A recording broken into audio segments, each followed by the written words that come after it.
Jemi sot në Bashkinë Kavaj për me ekipet plota të Agjencisë Kombëtare të Bregdetit, me Bashkinë Kavaj, por edhe me Policinë e Shtetit. Masat për përgatitjen e sezonit kanë filluar shumë më herët se sa çdo vit, sepse dhe flukset kryetari kemi më të shpeshta dhe praktikisht po shikojmë që jemi në muajin qershor dhe në muajin qershor kemi ritmin e korrikut edhe të gushtit. Puna mbar, si jeni? U lodhat? Praktikisht një nga sfidat e mëdha që kemi është pastrimi, menaxhimi i plazheve dhe sidomos çdo tolerancë zero ndaj zaptimit të plazheve publike. Prandaj dhe Policia e Shtetit do të jetë në krahun ton pikërisht për ta përballuar një gjë të tillë. Gjithë plazhet e Kavajës janë bashkë me plazhet e Durrësit, janë vija bregdetare më e populluar edhe më e dëndur, qoftë nga pushues vendas, qoftë nga pushues mysafirë që na vijnë nga Kosova, por edhe gjithmonë më shumë pushues huaj. Praktikisht kemi vënë rregulloren e re në punë. Unë e di që nuk është gjithmonë e lehtë për ta planifikuar në Bregdetin e Kavajës dhe të një pjesë e Durrësit për shkak të numrit shumë të madh të hoteleve, sepse sipas rregullores së re, mund të marrin në menaxhim privat ai subjekt që ka një strukturë akomoduese, pra që ka një hotel për ta vënë si vlerë të shtuar për biznesin e vet të hotelit. Ndërkohë, megjithatë, është shumë e rëndësishme që praktikisht të kemi një ndërprerje të vijës së plazheve të menaxhuara edhe me plazhe publike. Kështu që në këtë kontekst, Bashkia Kavaj, sipas llogarive duhet të ketë të dyfishuar numrin e hapësirave të plazheve. Është e pamundur që në çdo blok pallatesh të kemi plazh publik, por ka dhe një gjë tjetër që edhe plazhet private duhet të kenë një distancë 7.5 deri 8 metra nga bregu i detit, e cila mund të jetë e lirë. Një qytetar mund të shkojë dhe të vendosë çadrën e vet apo peshqirin e vet në buzën e detit. Kjo është e garantuar dhe këtë duhet është ruajtur dhe duhet t'ja u bëjmë të qartë subjekteve private që nuk kanë të drejtë të ndalojnë një qytetar apo një pushues të vendoset dhe të rritë kaloj ditën në buzën e detit, qoftë edhe në parcelin që është e parashikuar si private. Kjo është vërtet shumë e rëndësishme. Nga ana tjetër, është e vështirë që kudo ku ka një pallat të ketë edhe një plazh publik përpara, sepse nuk e kontrollon dot gjithë Bregdetin. Cilat janë problematikat që ju keni më shumë? Problematikat këto kanë qenë hapësirat mes njëri tjetrit, mes plazhit publik dhe plazhit privat. Paka shumë i kemi zgjidhur, kemi mirëkuptuar me banorët her pas here, po edhe debate kemi pas. Po sigurisht. Kemi arritur ta zgjidhim. Pastrimi është sfidë, siç e thatë ju. Tani sa më shumë plazhe publike aq më i madh.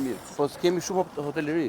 Pra ti siç e the Golemi dhe Durrësi ka shumë hoteleri dhe është gati e pamundur që të Edhe vështirësinë e madhe që kemi është për të mbajtur pastër, sepse gjitha këto hapësira publike do të jenë pjesë e operacionit plazhe të pastra.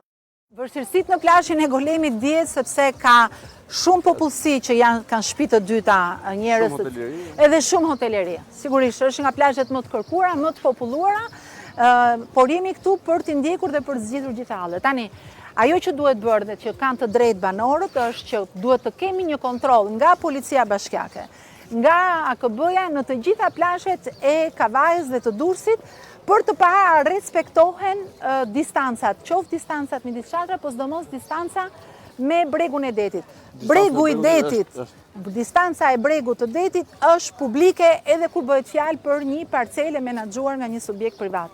E them këtë edhe në vëmendje të Policisë së Shtetit që nëse do të keni kërkesa të natyre 8 metrat përpara, secili mund të ulet, të qëndrojë dhe askush nuk ka të drejtë i thotë shohu se kjo është apo ti kërkoj pagesë. Është shumë e rëndësishme dhe ndërkohë tendenca nganjëherë për të shtyrë përtej parcelës së kontraktuar do të jetë zaptim dhe aty do të hiqen shezllongët pa asnjë diskutim. Gjithsej janë 73 plazhe publike në gjithë vijën bregdetare të Kavajës. Këtë vit ka qenë modeli i ri, pra në 1000 metra lineare, 300 metra i dedikohen publikut, po këto mund të jenë të gjitha bashkë ose të ndërprera. Durrësi për shembull ka bërë zgjedhjen që i ka ndërprerë dhe i ka fut parcela të vogla. këtu ndoshta për shkak të intensitetit të hoteleve bëj më e Për shkak vështirë. edhe të kontratave që kanë qenë ekzistuese edhe këtë vit janë. Se vitin tjetër do ketë ndryshim edhe kjo zona këtu. Kjo ka qenë kontratat e lidhura në 2021. Në fakt, kontratat 5 vjeçare 2021-shit mbarojnë në 2025-ën dhe duhet të jemi shumë të vëmendshëm dhe ta vëzhgojmë territorin për të parë se si është raporti i hoteleve me banorët që kanë shtëpi të dyta, por të bërë një riorganizim të hapësirës, sepse praktikisht në Kavaj bëhet më e gjatë vija lineare e plazheve të menaxhuara nga subjektet private. Por edhe duhet shpjeguar banorëve të cilët kanë shtëpitë e tyre, 10-20 vjet, që duhet të jenë më mirë kuptues faktikisht banorët. Që nuk mundet fakti që ke një plazh publik që përkon me banimin, nuk do të thotë se duhet ta zaptosh ti me shezlong apo me çadra të tjera. Ajo është ditore, vjen në mëngjes, e merr çadrën dhe e liron. Ky është efekti i plazhit publik. Një gjë tjetër shumë e rëndësishme, kryetar, duhet që plazhet publike të pajisen me tabelat.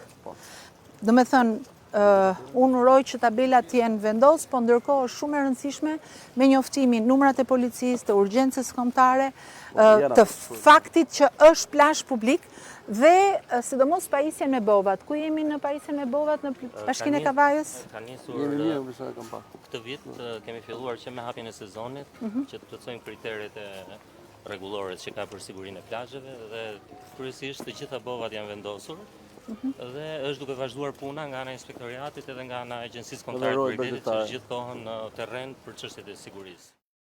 Do duhet jemi tërkohën në komunikim për sinjalizuar njëri tjetrin, qoftë kur kemi raste të zaptime, qoftë kur kemi ndotje të hapësirave publike. Kam gjithmonë merakun që ke plazhet publike, por edhe ke këto pjesët që janë mbrapa, që janë pjesët e gjelbërimit, në Qerret, pjesën e Pyllit, në fund të plazheve turistik të Qerretit që janë shumë pallate, vjet kemi pas problemet e mbetjeve të grumbulluara përmes hapësirave të pallat. Pas këtij takimi ne do kemi një aksion shumë të madh për pastrimin e komplet të zonës Qerret, se kemi ndërprerë edhe punimet e doli ju dhe urdhri, po.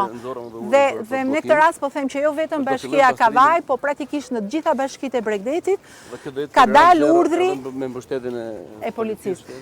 Ka dalë urdhri nga bashkitë përkatëse për të ndaluar punimet kantierët. Zero tolerancë për pjesën e punimit. Sepse është edhe problemi i zhurmës.